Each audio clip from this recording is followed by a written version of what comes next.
ये मुंबा देवी का पूरा नज़ारा है। सभी को नमस्कार। दादर पहुँचे थे, लास्ट टाइम सिद्धि विनायक का दर्शन किया था, बट यहाँ पर आने की बहुत इच्छा थी और आज माता जी का दर्शन हो ही गया। ये मुंबा देवी का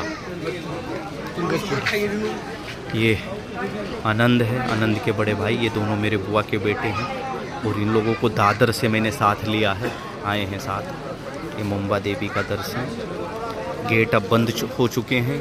आप समझ लीजिए 3 मिनट पहले हम पहुँचे थे और दर्शन हो गया। बहुत बहुत धन्यवाद माता रानी का। ये कृपा है कि जो मतलब आप समझ लीजिए पॉसिबल नहीं था वो इन्होंने करके दिखाया है, हमें अपना दर्शन दे ही दिया। दिल्ली से आके यहाँ दर्शन करना बहुत आसान नहीं है, बट ये है माता रानी का कृपा कि दर्शन हो ही गया। चलो मिलते हैं आप सभी को अगले व्लॉग में, और मुंबई में अभी जहाँ जहाँ जाएंगे आप सभी को दिखाएंगे। मुंबई में कल पहुँचे हैं, 3-4 दिन रुकने वाले हैं, तो मिलते हैं आप सभी को अगले व्लॉग में। धन्यवाद।